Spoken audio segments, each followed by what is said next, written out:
अस्सलामुअलैकुम दोस्तों, उम्मीद है आप सब लोग खैरियत से होंगे। आज हम बात करेंगे जॉब सिक्योरिटी के हवाले से। रिसेंटली सुल्तान हैथम बिन तारक उन्होंने 10 मिलियन ओमानी रियाल जो डोनेट किया जॉब सिक्योरिटी के हवाले से कि उन तमाम लोगों में जो है वो डिस्ट्रीब्यूट किया जाए जो स्पेशली जिनको कोरोना की वजह से जो है जॉब से निकाला गया ड्यू टू कोविड-19। आपको पता है इकॉनमी कितनी बुरी तरह मुतासर हुई है, not in Oman only, around the world. तमाम ममालिक जो हैं वहाँ पर इकॉनमी जो है वो डामाडोल है। सो ओमान में भी ऐसा ही है, जहाँ पर खारजियों को बहुत ज़्यादा जॉब से निकाला गया। हो सकता है ये तादाद लाखों में पहुँच जाए, क्योंकि मोर देन 2 लाख जो लोग हैं वो ऑलरेडी पिछले 5 महीनों में अपने अपने ममालिक में वापस जा चुके हैं, और इसी तरह चंद लाख मज़ीद लोग जो हैं इंतज़ार में हैं सिर्फ एयरपोर्ट ओपन होने के बारे में। जो ही एयरपोर्ट ओपन होगा वो लोग जो हैं वो अपने ममालिक में वापस चले जाएंगे, और मेजॉरिटी वो है जो अपनी जिनके पास जॉब नहीं है या जिनके बिजनेसेस ख़त्म हो चुके हैं। सो ओमान में जिन ओमानी लोगों को कंपनी से निकाला गया, जॉब से निकाला गया, उनके लिए ऑफ कोर्स आपको अगर सोर्स ऑफ इनकम आपका नहीं है तो ज़रूरियात ऐसा नहीं है कि जब तक पैसे आ रहे हैं तो ही ज़रूरत होती है। जब आप कुछ भी नहीं कर रहे होंगे तो ज़रूरियात तो वैसी की वैसी हैं। सो लाइफ तो चलती रहनी है। वो तमाम लोग जिनको जॉब से निकाला गया उनके लिए 10 मिलियन ओमानी रियाल जो है सुल्तान हैथम बिन तारक की जानिब से डोनेट किया गया है। एक तो उन लोगों में डिस्ट्रीब्यूट किया जाएगा, और दूसरा एक इदारा बनाया जाएगा, पब्लिक अथॉरिटी सोशल इंश्योरेंस जो है उन्होंने अकाउंट भी ओपन कर दिया है। इसके अलावा जॉब सिक्योरिटी के हवाले से एक इदारा बनाया जाएगा जो कि प्रॉपरली डील करेगा उन तमाम लोगों को जिनको जॉब से निकाला जा चुका है या जिनको जॉब से निकाला जाएगा इन फ्यूचर ऑल्सो। ऐसा नहीं है कि अभी इन क्राइसिस के दौरान, बल्कि फ्यूचर में जो भी है तब भी जो है उन लोगों की मदद की जाएगी। लेकिन वो कैसे की जाएगी? अभी जो 10 मिलियन रियाल दिया गया है वो उन तमाम ओमानियों में तकसीम किया जाएगा जिनको पिछले 4-5 महीनों में जॉब से निकाला गया, ताकि दे कैन कंटिन्यू, मुश्किल वक्त में दे कैन सर्वाइव। सो नवंबर में जो है फर्स्ट फेज स्टार्ट होगा।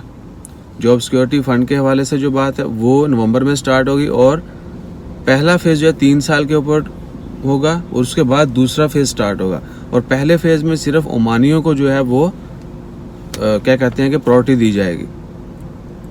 और अकाउंट जो बना दिया गया है सोशल सिक्योरिटी फंड के हवाले से, उसमें हर बंदा जो है वो कंट्रीब्यूट करेगा, खा वो गवर्नमेंट का एम्प्लॉय है, प्राइवेट एम्प्लॉय है, कहीं पर भी काम करता है, उसकी सैलरी में से हर 100 रियाल के इव्स 1 रियाल जो है वो उस फंड में जाएगा। यानी हर वो बंदा जो सैलरी ले रहा है, प्राइवेट भी गवर्नमेंट भी, तमाम लोग वो जॉब सिक्योरिटी फंड में जो है 1 रियाल पर 100 रियाल, हर 100 रियाल, अगर आपकी सैलरी 200 रियाल है तो आप 2 रियाल देंगे, 500 है तो 5 रियाल, 1000 है तो 10 रियाल, 2000 है तो 20 रियाल, यानी हर 100 रियाल के अगेंस्ट 1 रियाल जो सोशल सिक्योरिटी फंड में जो है वो वहाँ देंगे।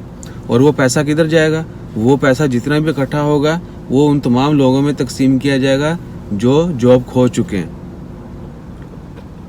और उसके बाद नेक्स्ट 3 ईयर जो है, अगले 3 साल के बाद क्या होगा?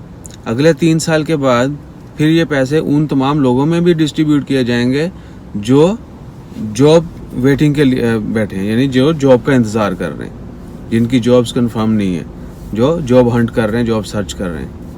So this is all about that.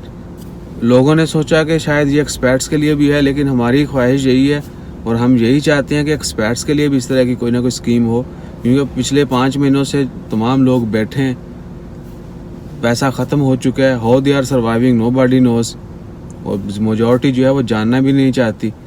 तो एक तो हमारी ओमान गवर्नमेंट से भी गुजारिश है कि दे शुड सपोर्ट अस, उन तमाम लोगों को स्पेशली जो बिल्कुल ही जिनकी सेविंग ख़त्म हो चुकी हैं और मुल्क वापस जाने के इंतज़ार में बैठे हैं, लेकिन मेजॉरिटी के पास टिकट्स भी नहीं है। सो उन तमाम लोगों की हेल्प भी करनी चाहिए, गवर्नमेंट भी करे, हम लोग भी करें, मिलजुल कर जो है इस मुश्किल वक्त से निकलना है। और हमारी गवर्नमेंट्स को भी शर्म आनी चाहिए कि दे शुड नोस। आपको पता है कि पिछले सिर्फ जुलाई के महीने में पाकिस्तान में $3.2 बिलियन जो है उसकी रेमिटेंस गई है, लेकिन हमें क्या मिलता है? घंटा। कोई भी हुक्मरान हो, रेमिटेंस जितने भी लोग भेजते हैं वो किस तरह मुल्क में आते हैं, किस तरह वो जॉब्स करते हैं, सारा कुछ यानी। और वीडियो दूसरी तरफ जा रही है, सारी बातें एक अलहदा वीडियो में डिटेल से बात करेंगे। अपना ख्याल रखें और अगली वीडियो का इंतज़ार करें, उसमें जो है यही चीज़ें डिस्कस की जाएंगी। जज़ाकल्लाह, अल्लाह हाफिज़।